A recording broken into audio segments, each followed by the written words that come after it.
Assalamualaikum warahmatullahi wabarakatuh. Perkenalkan, nama saya Zulfi Sambu Praditya dengan NIM akhir 168. Di sini saya akan sedikit membahas tentang scoping review dari mata kuliah saya yang yaitu Qualitative Research Analysis. Oke, langsung saja pada materinya. Yang pertama, what is scoping review? Apa itu scoping review? Jadi scoping review adalah bentuk sintesis pengetahuan yang membahas pertanyaan penelitian eksploratif yang bertujuan memetakan konsep-konsep utama, jenis-jenis bukti, dan kesenjangan dalam penelitian yang terkait dengan suatu bidang atau area, dengan cara mencari, memilih, dan mensintesiskan pengetahuan yang ada secara sistematis.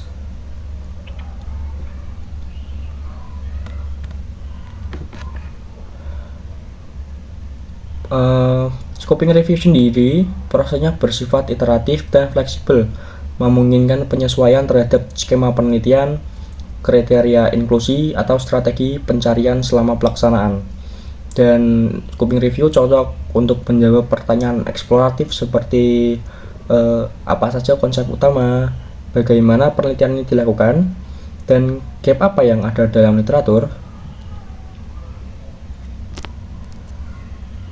Yang selanjutnya yaitu karakteristik dari scoping review menurut Arksey dan O'Malley.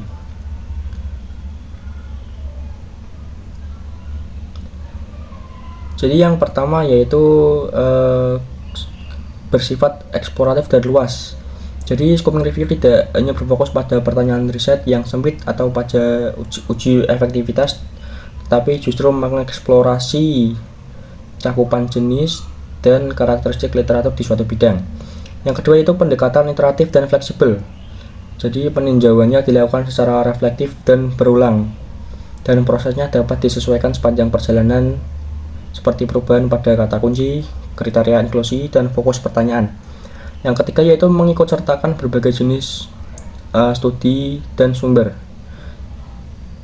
Yang keempat yaitu tujuan memetakan dan mengidentifikasi celah literatur. Yang kelima ada analisis deskriptif dan naratif. Yang keenam yaitu konsultasi dengan stakeholder.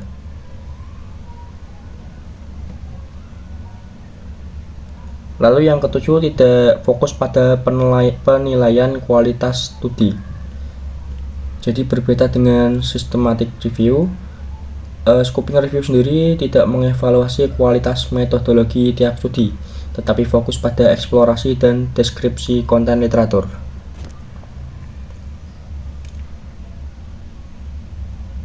Yang selanjutnya yaitu ada langkah-langkah scoping review menurut Arksey dan O'Malley 2005. Yang pertama yaitu identifying the research questions, yaitu menentukan pertanyaan riset yang luas namun terfokus. Jadi tujuannya adalah untuk menjelajahi cakupan suatu bidang, bukan menguji hipotesis. Contohnya seperti apa saja pendekatan yang digunakan untuk meningkatkan keterlibatan pasien dalam perawatan kesehatan primer. Itu contoh pertanyaannya. Yang kedua yaitu identifying relevant studies, yaitu melakukan pencarian literatur secara komprehensif dan sistematis.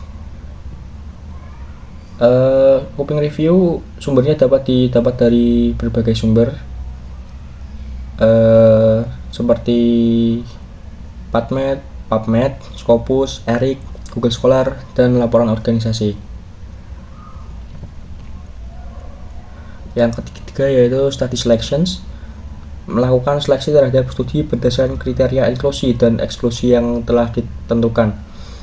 Proses ini biasanya dilakukan dua tahap. Yang pertama yaitu screening judul dan abstrak. Yang kedua yaitu screening teks lengkap atau full text. Di sini Arksey dan O'Malley menekankan transparansi dan konsistensi dalam seleksi. Yang keempat yaitu charting the data, ekstraksi dari data dari studi yang terpilih menggunakan form atau tabel. Fokus pada informasi utama seperti tujuan studi, metodologi, populasi, hasil utama, Lalu data disusun secara sistematis agar mudah dikembangkan dan dianalisis. Kita dapat menggunakan tools bantu seperti Excel, Google Sheets, software, dan lain-lain. Yang kelima yaitu collating, summarizing, dan reporting results. Jadi dalam langkah ini kita menyusun dan melaporkan temuan dari literatur yang dikaji, meliputi analisis naratif, deskriptif, dan pemetaan tematik awal. Yang keenam yaitu consultation exercise. Jadi ini opsional ya maksudnya, dimana kita melibatkan stakeholders, praktisi atau pakar untuk memberikan masukan terhadap temuan atau proses review. Ini bertujuan untuk menambah validitas serta memperluas perspektif. Selanjutnya yaitu ada kelemahan dari scoping review. Yang pertama ada scoping review tidak menilai kualitas studi. Yang kedua yaitu scoping review tidak melakukan sintesis mendalam. Lalu yang ketiga, scoping review berpotensi subjektif dalam seleksi dan pemetaan.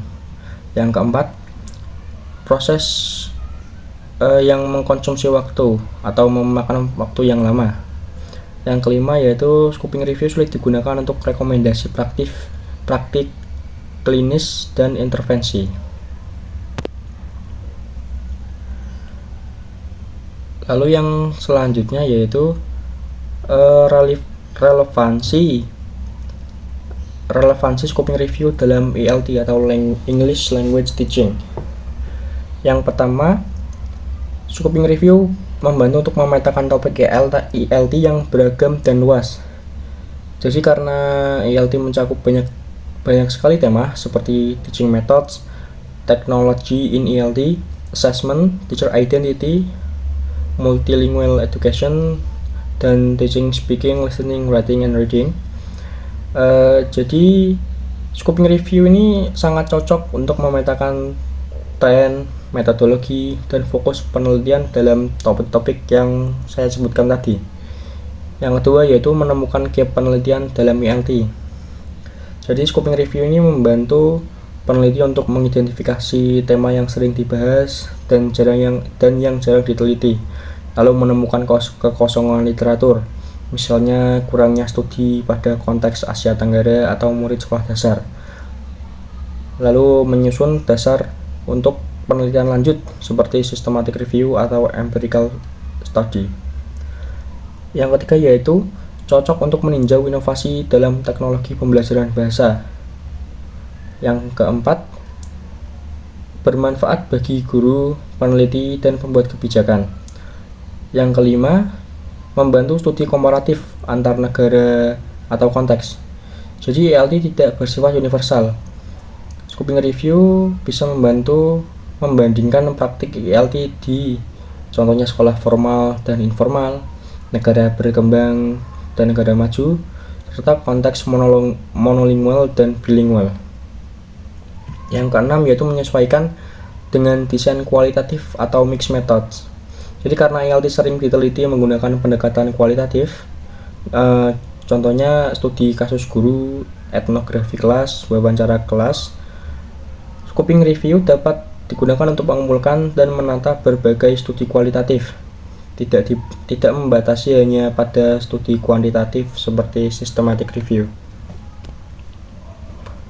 Lalu ini saya ada contoh artikel dengan judul Pedagogical Translanguaging as a Practice in the ESL or EFL Classrooms, a Scoping Review. Jadi isinya yaitu yang pertama ada fokus dan pertanyaan riset.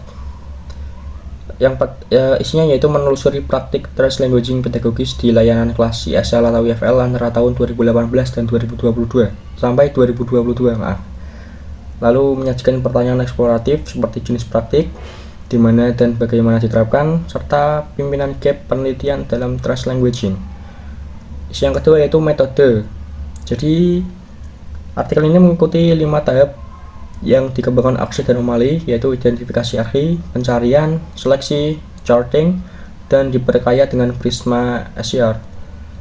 Lalu database yang digunakan antara lain Google Scholar, Scopus, ERIC, dan Web of Science. Yang ketiga yaitu charting dan analisis data. Jadi artikel ini mengumpulkan 50 studi empiris seperti deskripsi negara, konteks, dan topik utama. Lalu hasil disajikan secara deskriptif dan numerik untuk menunjukkan pendekatan pemetaan, bukan sintesis kritis. Yang keempat, temuan utama. Jadi di artikel ini sebagian besar studi, yaitu 80%, berasal dari Asia dan mayoritas fokus ke praktik kelas, itu 54%. Penelitian translation languaging masih terbatas secara geografis dan tematik. Mereka atau yang bisa disebut penulisnya merekomendasikan perluasan topik dan wilayah penelitian. Yang kelima yaitu ada kelebihan artikel, ada open access atau bisa langsung diunduh dan digunakan. Lalu metode transparan, itu framework jelas dan sistematis. Lalu temuan praktis dan strategis, memberikan arahan riset lanjutan.